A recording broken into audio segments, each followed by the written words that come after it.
తాకట్లో ఉన్న మీ బంగారాన్ని విడిపించి ఆ రోజు ఆన్లైన్ రేటుకి కొంటాం. Sharma gold company. నమస్కారం, వెల్కమ్ టు సుమన్ టీవీ. నేను గీతాంజలి. ప్రస్తుతం మనతో పాటు జగదీష్ గురు స్వామీజీ ఉన్నారండి, అలాగే కిరణ్ గారు ఉన్నారు.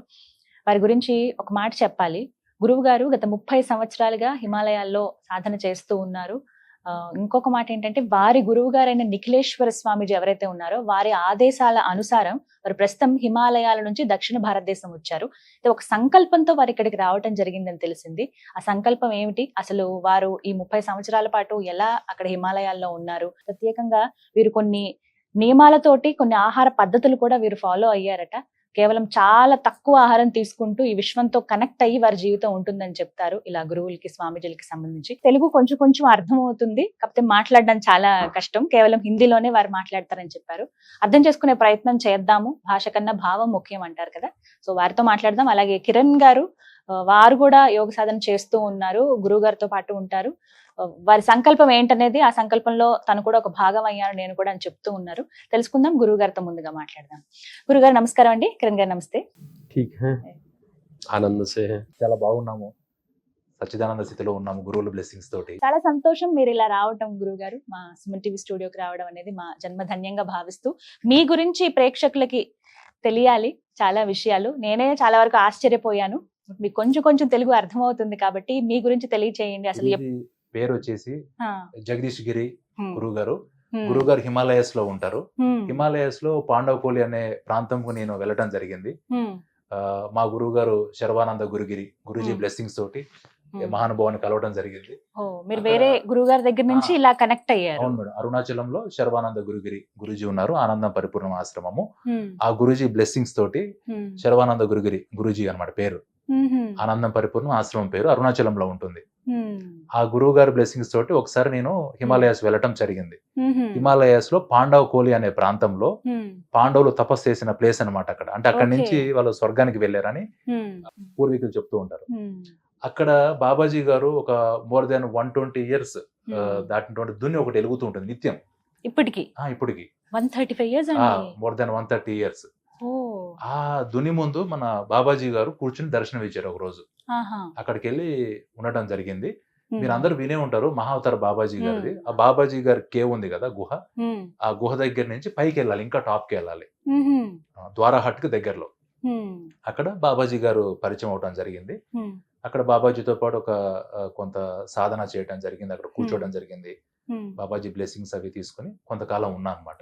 అయితే బాబాజీ గారు ఇక్కడికి వచ్చిన ఉద్దేశం ఏమిటంటే, బాబాజీ గారు ఇక్కడ 20 సంవత్సరాలు హిమాలయాస్ లో తపస్సు చేసి బాబాజీ గారు అక్కడ నేర్చుకున్న జ్ఞానాన్ని బాబాజీ గారి యొక్క గురువు గారు అందరికి పంచమని, ఆ జ్ఞానాన్ని 10 మందికి పంచమని పంపించారనమాట.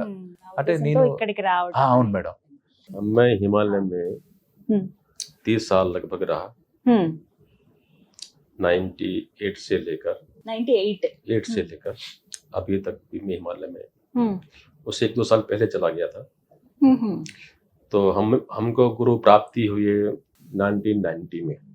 1990 में ओके। हम समाज में थे। अचानक गुरु जी ने पदार्पण किया हमारे जीवन में। जिज्ञासा बचपन से थी, बहुत छोटी उम्र में से, 3-4 साल की आयु की उम्र में से बड़ी जिज्ञासा थी, मन कहीं लगता नहीं था। आपका माता पिता? माता जब गोद में लेती थी तो मुझे बड़ा आश्चर्य होता था कि ये मुझे क्यों अपनी गोद में बिठा रही है, क्यों मुझसे प्यार करती है। क्योंकि मन में हमेशा एक भाव होता था कि जैसे मुझे कल कहीं जाना है। हर दिन ये भाव होता था, मन से मैं तैयार रहता था, लेकिन कहाँ जाना है नहीं पता है। इसलिए संसार की कोई भी एक्टिविटी जब होती थी गांव में, किसी शादी हो रहा है, ब्याह हो रहा है, किसी का कुछ कार्य जीना मरना होता है, तो किसी चीज में इंटरेस्ट नहीं होता था। जैसा लगता था कि मेरा जीवन कुछ अलग ही है और मैं यहाँ कहाँ आ गया। बहुत छोटी उम्र में 3-4 years। आहिस्ता आहिस्ता ये चीज मेरी बढ़ने लगी। तो 15-16 साल की आयु थी मेरी, तो हमने एक किताब लिखी, बिना पूंछ का जानवर। हाँ, कि मैं मनुष्य ढूंढता था।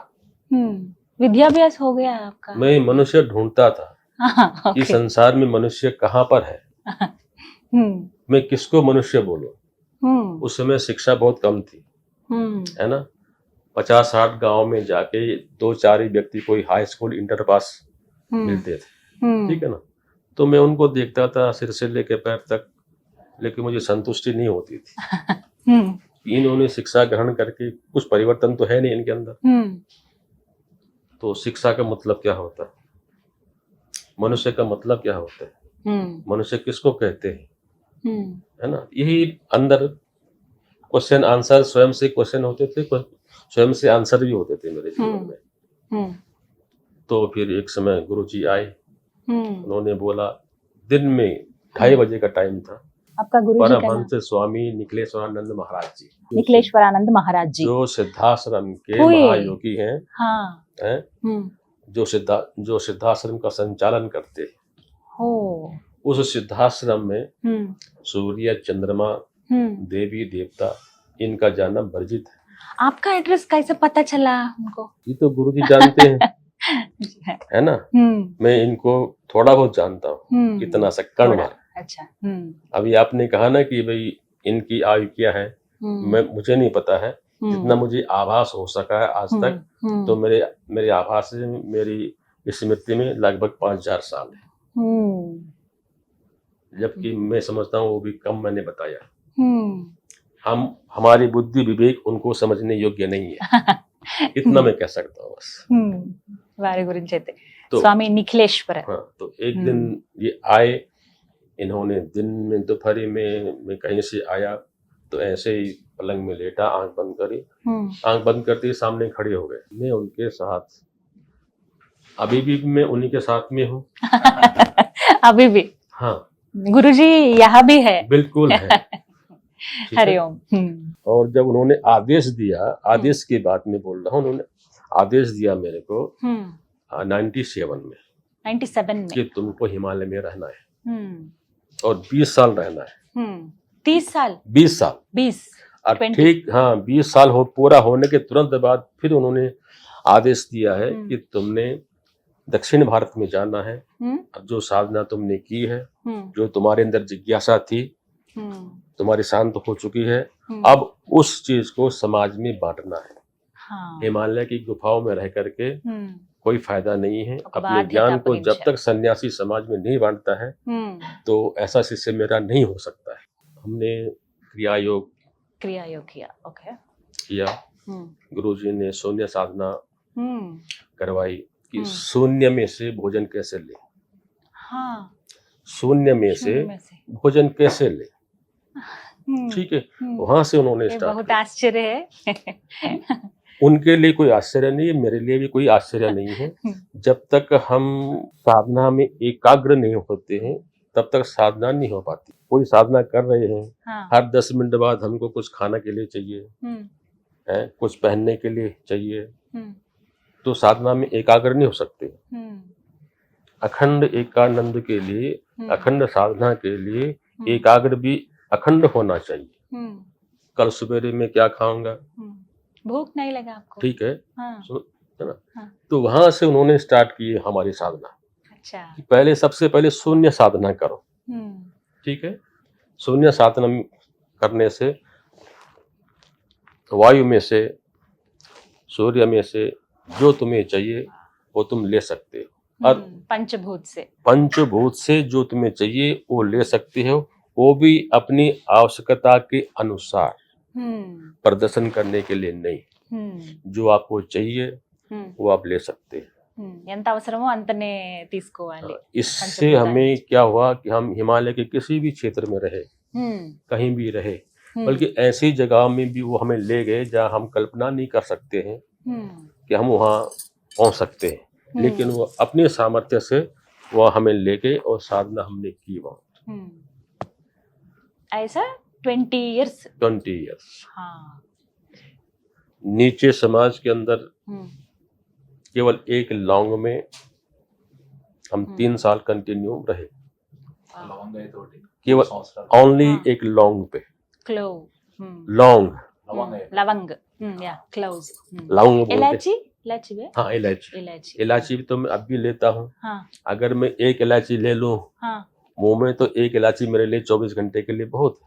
24 గంటే हाँ, एक ఓ इलायची మై గాడ్ అమ్మో बहुत है ఒక मेरे लिए। లవంగం ఒక యాలక్కాయ हाँ, పానీ हम्म।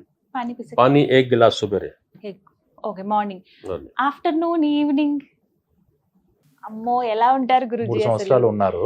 3 సంవత్సరాలు అర్థమవుతుందండి 3 ఏళ్ల పాటు ఒక లవంగం ఒక యాలక ఒక గ్లాస్ మంచినీళ్ళు తాగేవారట రోజు ఇదే వారి ఆహారం 3 ఇయర్స్ ఇలాగే కంటిన్యూ చేశారట फिर एक 6 साल केवल पानी के ऊपर ఆ లవంగం యాలకులు కూడా లేవు और नहीं वो नहीं, और हाँ। शारीरिक श्रम पूरा करना है। హ్మ్, ऐसा नहीं హ్మ్, कि हम भोजन नहीं करते हैं, केवल लौंग लेते हैं, केवल पानी पीते हैं హ్మ్, और हमें काम नहीं करना హ్మ్, है ना। హ్మ్. जितना यंग एज का आदमी काम कर सकता है 25 किलोमीटर कंटिन्यू వాకింగ్ वॉकिंग, ठीक है ना, और सारा काम आश्रम का 10-12 गायों का गोबर निकालना, హ్మ్, उसको साफ करना, 50-60 लोगों का भोजन बनाना, वाह। 12 मंदिर में सफाई करना, पूजा हाँ। करना, ఆ, 2 लगभग 300-400 वर्ग फुट में హ్మ్, डेली झाड़ू मारना, साफ करना, హ్మ్. मंदिर की व्यवस्था अकेले देखना, ఆ. भोजन कुछ नहीं, केवल पानी के ऊपर, एक लौंग के ऊपर। మంచినీళ్ళు ఒక గ్లాస్ మంచినీళ్ళు తాగి నార్మల్ గా ఒక 25 కుర్రోడు ఎలా అయితే పని చేస్తారో అట్లా పని చేసే వాళ్ళు అంటండి అసలు ఓపిక ఎలా వస్తుందో उसमें आपका वेट कम नहीं होना चाहिए, हाँ, ठीक है। हाँ, आप कुछ नहीं खा रहे हैं हम्म। और आपका वेट दिन प्रतिदिन कम हो रहा है, जी आपका उम्र कितना है अभी 65, 65 इयर्स ठीक है ना। और एज के हिसाब से, हाँ। हाइट के हिसाब से हाँ, आपका वजन कम नहीं होना चाहिए। हम्म, अगर तక్కువ ऐसा అవ్వకూడదు. कम हो रहा है हम्म, तो आपको वो योग नहीं करना चाहिए, ఇంకా అర్హత ఉండదు వాటికి. ठीक है ना। एक फुट पे 9.5 किलो वजन आदमी का बनता है, हम्म, स्वस्थ व्यक्ति का। हम्म, अगर 5.5 फुट आपकी हाइट है, हम्म, आपका वेट कितना होना चाहिए हम्म, वो आप स्वयं डिसाइड करें, हम्म, कर सकते हैं ना।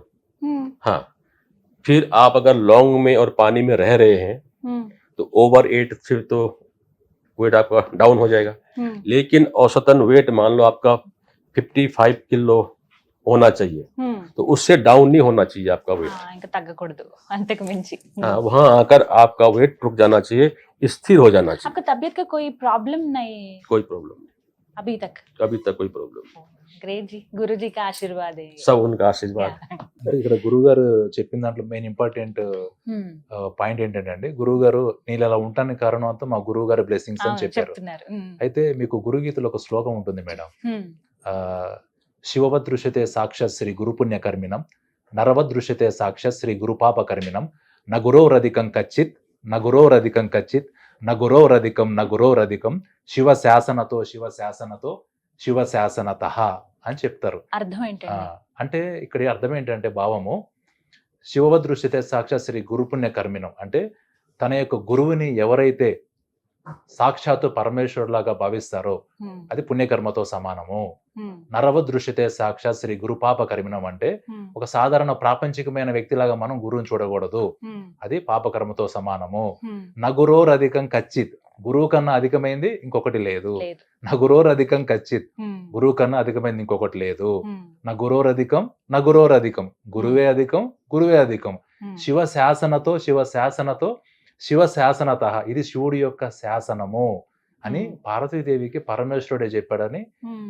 మన పురాణాల్లో అంటే గురుగీతలో చెప్పారు ఈ శ్లోకం. ఇప్పుడు Hmm. గురువు గారు జగదీష్ గిరి బాబాజీ ఏం చెప్తున్నారు, Hmm. ఇదంతా కూడా నిఖిలేశ్వరానందగిరి మహారాజ్ యొక్క బ్లెస్సింగ్స్ Hmm. అని చెప్తున్నారు. అలానే సాధనలో ఉన్నటువంటి ప్రతి ఒక్క శిష్యుడు సాధకుడు కూడా Hmm.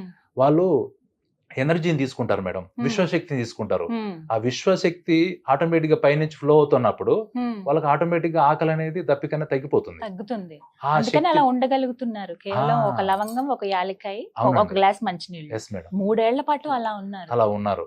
मेरा अनुभव ये है कि गुरु से हम परिचित तो बहुत बाद में होते हैं, हम परिचित बाद में होते हैं, गुरु हमसे पहले परिचित होता है।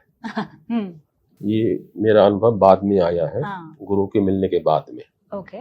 हम जो जानते हैं कि हमें गुरुजी 94 में 5 में मिले हैं, Hmm. वो हमारी भूल है। गुरु हमारे साथ बहुत पहले से थे। Hmm. मेरे बचपन में एक घटना घटी थी। मैं जब 6 क्लास में पढ़ने के लिए गया हम्म तो वहाँ पर हमारे इधर में टोपी पहनने का बड़ा रिवाज था पहले, टोपी और चोटी रखने का। हमारा शरीर ब्राह्मण परिवार का है, तो 6 क्लास में गए तो वहाँ हमारी टोपी और चोटी काट दी गई अय्यो हाँ कि आप टोपी नहीं पहन सकते हाँ और कल से चोटी काट के लाना। हम्म बड़ा दुख हुआ, हम्म लेकिन बोल नहीं सकते थे किसी को।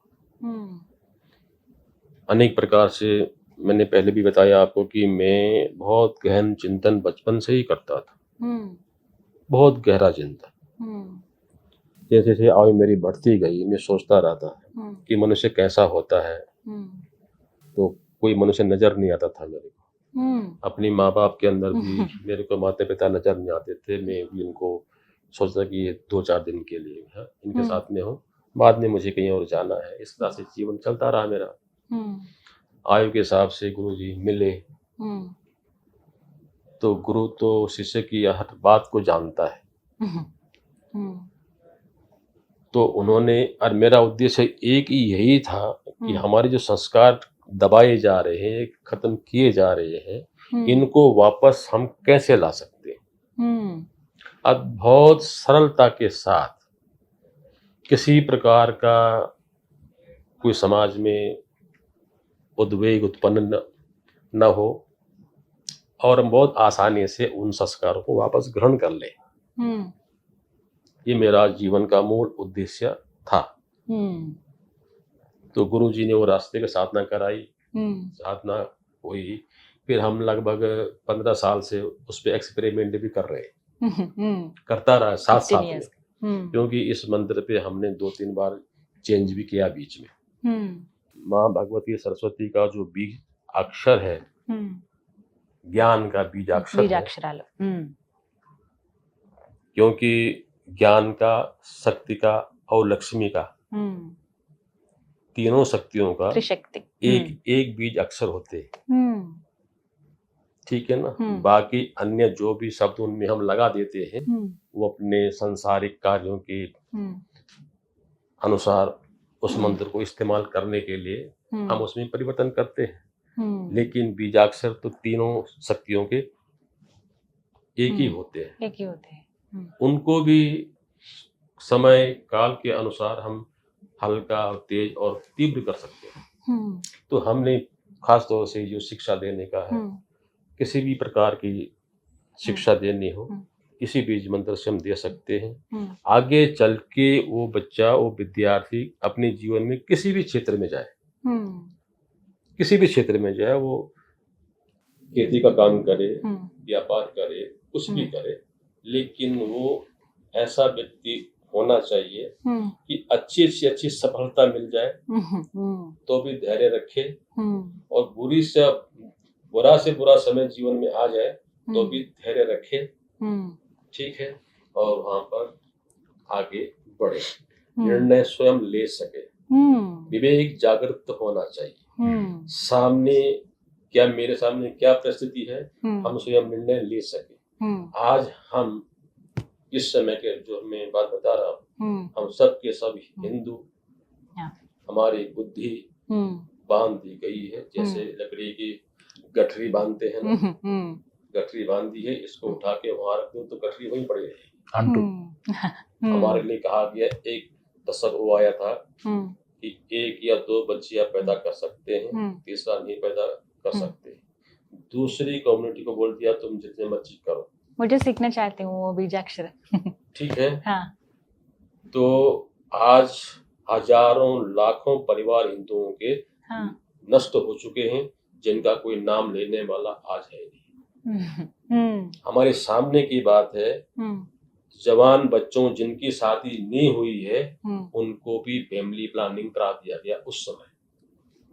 बस में कोई बिना टिकट पकड़ा गया, ट्रेन में कोई बिना टिकट पकड़ा गया, जगह जगह कैंप लगे होते थे और जबरदस्ती उनको फैमिली प्लानिंग कर दिया। अभी भाई लड़कों को, ऐसे कई परिवार खत्म हो गए उस समय, लेकिन कोई बोला नहीं।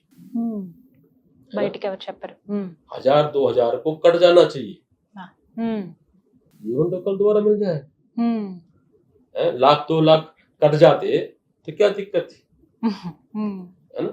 लेकिन उस समय कोई नहीं बोला। हम्म, आज भी अनेक प्रकार से हम्म, हमको दबाया जा रहा है, हम्म, और हम इस क्रिया के द्वारा हम्म, आने वाली पीढ़ी में हम्म, शेर पैदा करना चाहते हैं हम्म, कि जो अपने जीवन में हम्म, शेर वो नहीं होता जो दूसरे को नुकसान दे, हम्म, अपने जीवन को शेर भावना से जिए, हम्म, किसी क्षेत्र में पीछे न रहे, हम्म, किसी को परेशानी न दे, हम्म, है ना? हम्म, सबको अपने अनुकूल ही समझे। हम्म, जैसे मैं हूं वैसे ही मेरे अगल में है, मेरे बगल में है, मेरे सामने है, मेरे पीछे है। हम्म, किसी को कष्ट न दे। ऐसे संस्कार युक्त मनुष्य कैसे हम उत्पन्न करें, तो इस भगवती का जो बीज मंत्र है, ये केवल बीजाक्षरम से होता है? बीजाक्षर, केवल बीजाक्षर ही जपना है। आरोग्य हम्म, विद्यालय में इसलिए हमने किया कि विद्यालय में मेन पावर आ जाती है। हम्म, अगर 500 बच्चे ओके, एक अक्षर का मंत्र है, हम्म, ठीक है, हम्म, 500 बच्चे एक स्वर में एक बार हम्म, उस मंत्र को बोलेंगे हम्म, तो 5 माला हो गई, हम्म, हम्म, 5 माला हो गई, एक बार बोलने में 5 माला हो गई, ओके, और प्रत्येक एक बच्चे की बार। हो गई, అందరూ చేయటం వల్ల हाँ, प्रत्येक बच्चे की 5 माला हो गई हाँ, एक बार बोलने एक में, बार, और 108 बार बोल दिया हम्म, तो 108 माला हो गई प्रत्येक बच्चे की, हम्म, और केवल ఒక్కొక్కళ్ళు. 5 मिनट के अंदर, కేవలం 5 నిమిషాలు, 5 minutes. केवल 5 मिनट 500 माला हो जाती है। कोई है ऐसा माता पिता कि जो 5 मिनट में अपने बच्चों के लिए 500 माला जप करवा दे, है ना, और कंटिन्यू 90 डेज अटेंडेंस होनी चाहिए, और 90 डेज के बाद आप बच्चों में परिवर्तन देखेंगे। ओनली 90 डेज, 3 और నెలల్లో 101%। ऐसा नहीं कि एक बच्चा छूट जाए तो बच्चा छूट जाए। और विद्यालय हमको रिपोर्ट देगा कि महाराज जी हमारे पास 500 बच्चे हैं या 400 बच्चे हैं, और उनमें से 50 बच्चों पे कोई फर्क नहीं पड़ा है, बाकी सब में इम्प्रूव हो रहा है। अभी तो इम्प्रूव ही होगा स्टार्टिंग में, लेकिन 20, 30 या 50 बच्चों पे प्रभाव नहीं पड़ा है। उसकी जिम्मेदारी कौन लेगा? है स्कूल लेगा, या अभिभावक लेंगे, या मैं लूंगा? कौन लेगा? हम लेंगे। ఓకే, మీరే తీసుకుంటారు. ठीक है ना। आपने कंटिन्यू बच्चों से मंत्र करवाना है, और केवल 5 मिनट कराना है। टाइमिंग क्या है? टाइमिंग सुबह प्रेयर के टाइम पर, प्रेयर के time, assemble, morning School assemble होता है ना, असेंबली के टाइम टाइम में। में। और आप अगर ईश्वर बुद्धि दे दे उन आचार्यों को, तो इवनिंग में छुट्टी के टाइम पे अगर 5 मिनट कर दे तो आपके विद्यार्थियों का ही भला होगा। केवल स्कूल चिल्ड्रन या कॉलेज चिल्ड्रन? कॉलेज में भी, लेकिन कॉलेज में भी, कॉलेज में students। प्रभाव कम पड़ता है, ठीक है। फर्स्ट क्लास से लेकर इंटर तक, क्योंकि कॉलेज के जो आज के विद्यार्थी हैं इनका जो माइंड है वो ज्यादा फास्ट है। ये बात उनके माइंड में घुसेगी, यूं उसके फिर बाहर निकल जाएगा, जंप मार के बाहर आ जाएगी। గురుగారి మాట ఒకటేనండి, ఎవరైతే ఇప్పుడు స్కూల్ పిల్లలు ఉన్నారో స్కూల్ మేనేజ్మెంట్ లో ఆలోచించి ఉదయం పూట అసెంబ్లీ అవుతారు అందరూ కూడా, ప్రేయర్ టైం అని ఒకటి ఉంటుంది. అప్పుడు గనక ఈ త్రిశక్తి మాత లక్ష్మి, సరస్వతి, దుర్గాదేవి ఈ ముగ్గురు అమ్మలకు సంబంధించినటువంటి బీజాక్షరాలు ఏవైతే ఉంటాయో అవి గనక పఠిస్తే వాళ్ళల్లో ఖచ్చితంగా పరివర్తన వస్తుంది అని అంటున్నారు. కావాలంటే టెస్ట్ చేసి కూడా మేము చూసాము ఉత్తర భారతదేశంలో, అలాగే మధ్య భారతంలో ఎక్కడైతే ఉన్నా అక్కడ ప్రత్యేకంగా కొన్ని స్కూల్స్ కి వెళ్ళి ఎక్స్పెరిమెంట్ గా కూడా చేశారటండి. 90 రోజుల పాటు గనక ఈ మంత్రాన్ని పఠించి ఆ ప్రేయర్ టైంలో వాళ్ళలో ఖచ్చితమైన పరివర్తన చూసామని చెప్పి స్కూల్ మేనేజ్మెంట్ లో చెప్పాయట. అదే నిఖిలేశ్వర్ గురూజీ ఎవరైతే వారి గురువు గారు ఉన్నారో వారి ఆదేశం ప్రకారంగా నార్త్ ఇండియా నుంచి, అంటే హిమాలయాల నుంచి దక్షిణ భారతదేశం ఇక్కడికి రావటము, ఇక్కడ వారు సంకల్పించారు ఇక్కడి నుంచి ప్రారంభిద్దామని చెప్పి. తెలుగు రాష్ట్రాలు ముందుగా ఎంచుకున్నారు వారు, అది మన అదృష్టంగా భావించవచ్చు. స్కూల్ మేనేజ్మెంట్లు ఎవరైనా కూడా మేము మా పిల్లలకి, స్కూల్ పిల్లలకి ఈ విధంగా నేర్పిద్దాం అనుకుంటున్నాము, జస్ట్ ఒక 5 నిమిషాలనండి, ఎక్కువ టైం కూడా పట్టదు, అంతమంది పిల్లలు ఒక్కసారి పఠిస్తే ఎంత బాగుంటుందో మనమే అర్థం చేసుకోవచ్చు. మీ స్కూల్ మేనేజ్మెంట్స్ ఏవైతే ఉన్నాయో మీరు ఆలోచిస్తే గనక మీరు సంప్రదించవచ్చు గురువు గారిని, ఇలా వచ్చి నేర్పిస్తారు. ఎప్పుడైతే నేర్పిస్తారో అది కంటిన్యూగా ఒక 90 రోజుల పాటు చేస్తే ఖచ్చితంగా